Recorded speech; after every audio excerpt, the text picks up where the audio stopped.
وأو كسيك لجهادك أو للتدريب أو لهولدانا بو أوي معسكرك ترتيبك بو أويك برو جهاد الروا مقدمات جهادك الروا خواهي پروردگار و پاداشتانه همي بو أنوسي همي بكردوي چاك بو أنوسي سيري كان براني برز سيري أم آياتك لسورة توبه چه مجدهي خوشيت يعني بو أو كساني نيتيان پاكا بو أو كساني عهد و پيمانيان لقل خواهي پروردگار بس ولسر أم توحيد و جهادك أفرمه ذلك بأنهم لا يصيبهم ظمأ ولا نصب ولا مخمصة في سبيل الله ولا يطؤون موطئا يغيظ الكفار ولا ينالون من عدو نيلا إلا كتب لهم به عمل صالح إن الله لا يضيع أجر المحسنين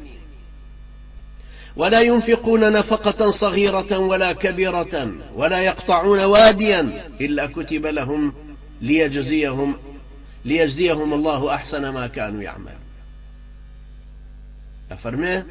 ذلك بأنهم لا يصيبهم ظمأ ولا نصب ولا مخمص أما لبرويك أوان لبر خاطري خواهي قولة توشي حرنا رحتي وآزارك ديان نصب يعني تينويتي ظمأ نصب ماندوبون ظمأ تينويتي مخمصة برسيتي لحرشونك لهرشتك كأمان توجبوا ولا يطؤون موطئا يغيظ الكفار يعني بيان بقات جايك ولا شوينك بن كدجمن لوي أترسي ألو شوا سنجر لوي هالكنن يا وجود يعني لوي أبي يا مفرزيك يعني شوتا أبي يا جاكاو رقايك يعني لو شوينيا يعني زبروزيان بدجمن جينن أمانة هرهم يعني بكردوي تشاك بو أو برزانا أنسر وخواي پروردگارش كأفرمه إلا كتب لهم به عمل صالح لأن مقصودك بوشي بالضبط بوشي وبوشي بيناسي كردون بو أويل دلنيابي لوا كأما خوي عمل صالح بتعريف خواي پروردگار أما بو هيش كسي كتري غير مجاهد آوانا كراو خواي قورا پاداشي چاك خوازا وناك انجا سيري كنا فرميه يعني هر مالو سروتو سامانه كم بيازور كلا پناوي خوايا أي بخشن يا بهوراز النشيبي هر دشتو دولو تشاو چولكا گزاركن خواهي گەورە هەمووی بە عمل صالح بۆیان نەووست خواهي گەورە ئەوێ پاداشتیان لەوە باشتر بداتەوە کە خۆیان کردویان سەیری ئەو نیعمەتە گەورەیە تۆ ئەتەوێ هەوڵ بدەی مسلمانان بە قووت ببنەوە و سەربازگەکانیان بۆ دروست بێتەوە فێرگەی سەربازی و تەدریبکردن و چەکپەیاکردن و عیزەت و کەرامەتەکەیان بگەڕێتەوە لەم هەنگاوانەی یەکەمەوە تۆ بەشداری لەم ئەجرەیە بۆچی نیەتت پاک ناکەیتەوە لەبەر خاتری خوا بۆچی ئێرادت بە قووت نابێت کە ئەم مسلمانانە بەهێز ببنەوە بۆی ئەم جیهادە سەر لە نوێ بێتەوە پێش ئەم جیهادە شمشێری بەرگریکردنە لەم دین ئەم جیهادە نینۆک و دەست و چاوە ئەم جیهادەیە کە چەتری عیزەتی مسلمانان آخر کە ئەم چەترە کەوت مسلمانان وازەلیل تۆ هەرچی هیلاکی و عەزێت و ئازار کێشانێکت هەیە هەرچی ماڵ بەخشینێک و هەرچی سەرکەوتن بە چیا و چۆڵ و دۆڵێکە ڕۆی هەمووی لە پێناوی خوای گەورەیە بە شەرتی تۆ ئەم پلانت لە مێشکە ئەم نەخشەیەت لە سەرایە کە ئەبێ ئەم ئیسلامەتیە بەم شێوەیە لە کوردەواری ئێمەیە بەم جیهادەوە بێتەوە پێش ئەمانە شتێکن کە دوژمنانی خوا پێی قەڵزە لێوی لێ ئەکرۆژە تۆ ئەجر وەرەگری لەسەر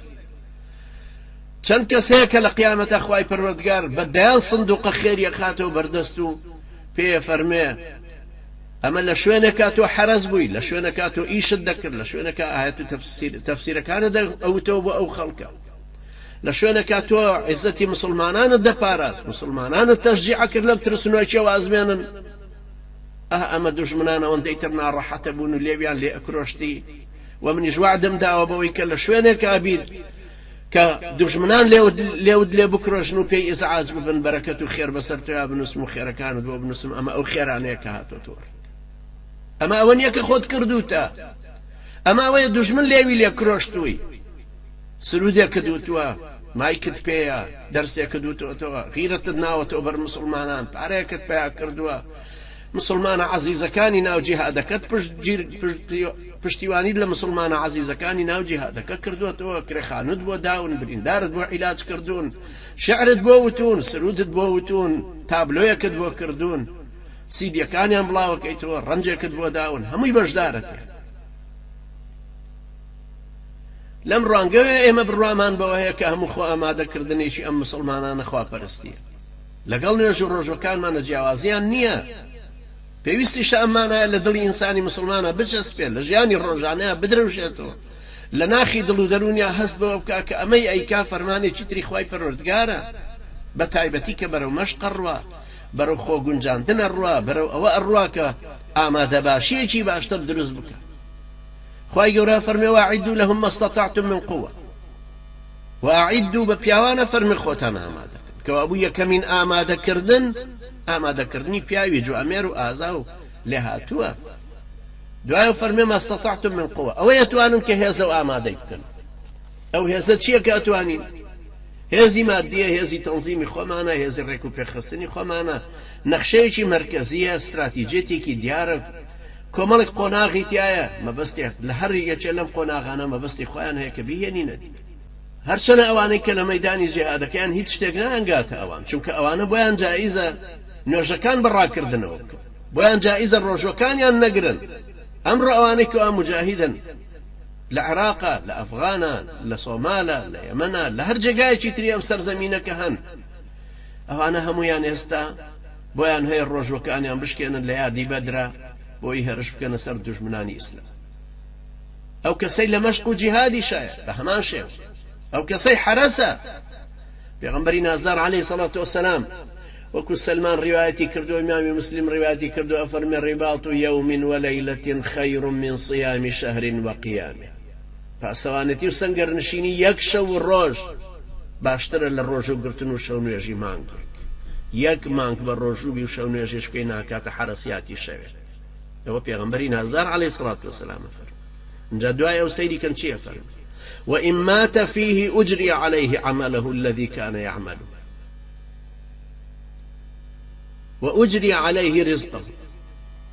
وأجري عليه رزقه وأمن الفتان توسيري أمسي مجد قوريا جگەلەوەی لە شەو ڕۆژەکە حرەسە بەقەدەر مانگێکی کەسێکی تر کە شەو نوێژی کردو و ڕۆژووی گرتو و شەو ڕۆژ ذکری خوای پەروەردگاری کردو ناگاتە ئەم شەو ڕۆژە حرەسیاتەی ئەو ئەنجا دوای ئەوە فەرمێ کابرای سەنگەر نشین کە ئەمرێ ئەو کارانەی کە پێشترەی کردن هەر بەردەوام بۆیە نووسرێ بەردەوام بۆیە نووسرێ بۆ چێتر هەیەوە حاجیەک چۆتە حەج و هاتۆتەوە خۆیتر ڕستەکەی بەردەوام بۆ نانووسرێ کاروبارە چاکەکانی بەردەوام بۆ نانووسرێ ئەمە بەس بۆ ئەم مجاهیدەیە کە لەم شوێنە حرەسیاتەکەی گرتووە دوای فیشەکێکی بەرکەوتووە مردووە ئەفەرمێ ئەو کارانەی کە بەردەوامی کردن هەمووی بۆ ئەنووسرێ ڕزق و ڕۆژی بەردەوامیشی بۆ مسۆگەرە بێ لە عەزابی قەبر و پرسیارەکانیشی پرسیاری نەکیر و منکریش ئەمی نەکرێتەوە و لێی بێخەبەر تۆ سەیری ئەم ئەجرە گەورەیە کابرایەک ئەیویست خۆی دوور بخاتەوە لە جیهادە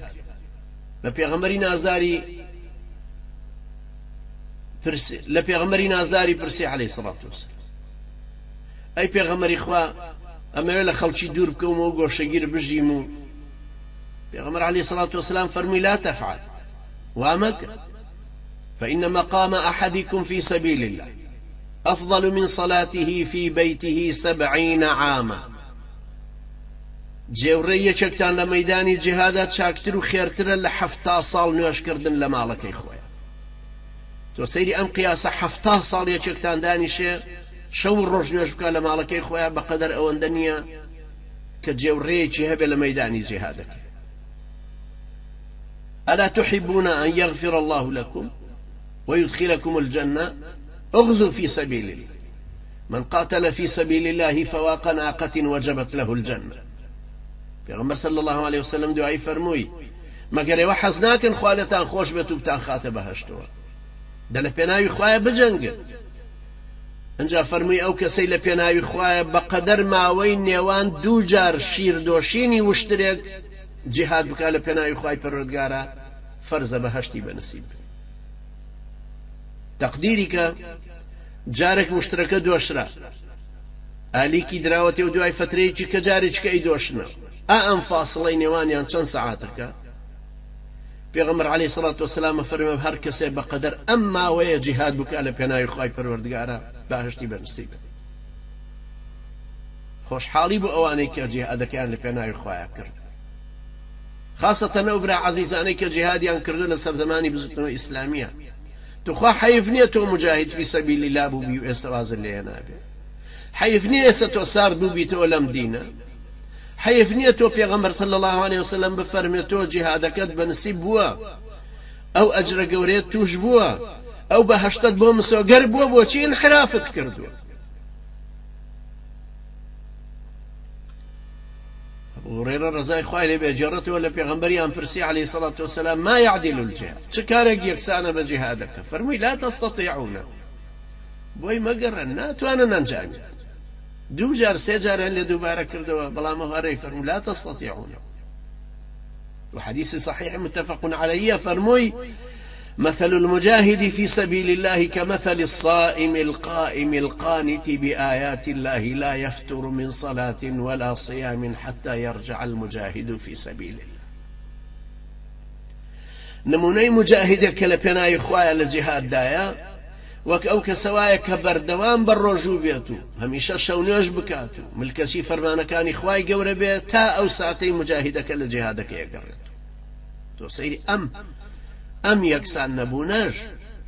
آخر كابرا شو الرجو بيتا نيوش كردنو تسليم بوني ديني خواي پروردگارو نلا نيوش كاسست بي نلا الرجو يكا لاواز ببي أو جانا قاتا أويكا أو كابراي مجاهدة لبناي خواي پروردگارا لوي جهادك إمام ابن تيمية رحمة خواي لبلا مجموع الفتاوى لمجلدي 28 أفرمي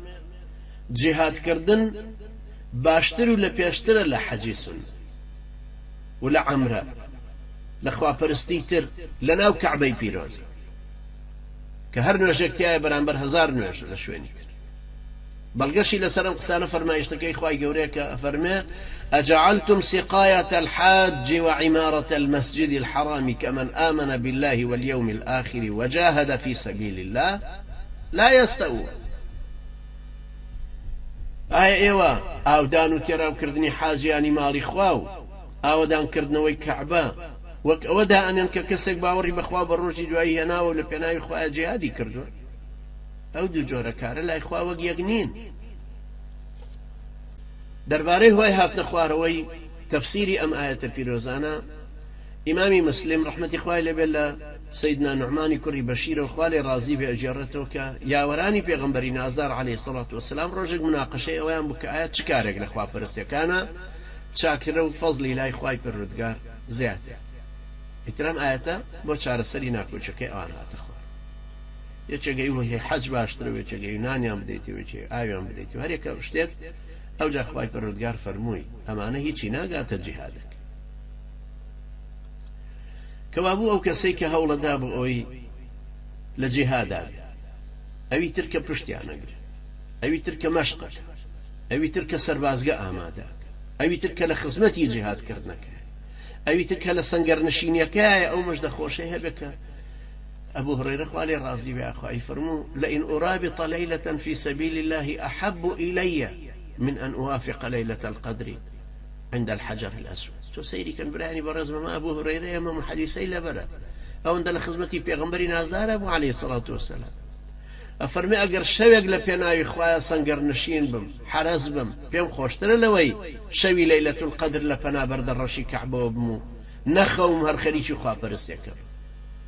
ئەم سەحابێ بەڕێزە سەنگەرنشینی شەوێکی لا پیرۆزترە لا گەورەترە لا مەزنترە وەک لە خواپەرستی باشترین شەو لە پیرۆزترین شوێنە هەر لەبەر ئەم پاداشت و خێر و فەڕەیە کە ئەبینی پێغەمبەری نازار عەلەیهی سەڵات وسەلام و یاوەرەکانیشی حەزیان لەوە بوو کە لە مەدینە نیشتەجێ ببن لە مەدینەش بن نەگەڕێنەوە مەککە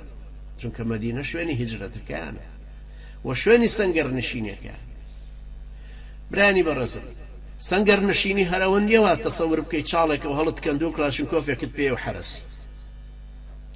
سنگر نشینی لە پێناسەی عولەماکانە ئەوەیە کە تۆ لە شوێنێک ئابی دوژمن لە هێرشی تۆ بترسێت و تۆش مەترسی لە هێرشی ئەو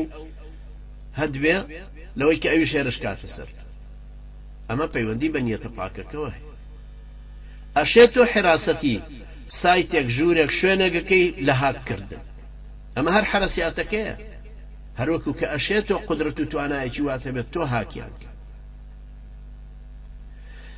هەروەکو کە تۆ تەوێت کەسابەتێکی زۆر بکەی بۆی خزمەتی ئەم ڕەوتە و ئەم تەوحید و جیهاد و ئەم عەقیدە و دید و تێڕوانین و پێناسە و مەنهەجە بکەیت بۆ بەقووەتکردنەوەی مسڵمانان سەر لەوێ ئەشێ ئەمە هەر یەکێ بێ لەو سەنگەرنشینانە. پێغەمبەری نازار عەلەیهی سەڵات وەسەلام کە ئەوەندە مەدحی ئەو سەنگەرنشینەی کردووە کە ئەو ئەجرە گەورەی هەیە،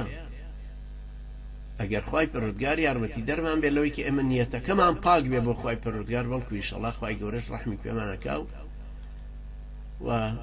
ئەوەمان هەمووی بە ئەجر بۆ ئەنووسی.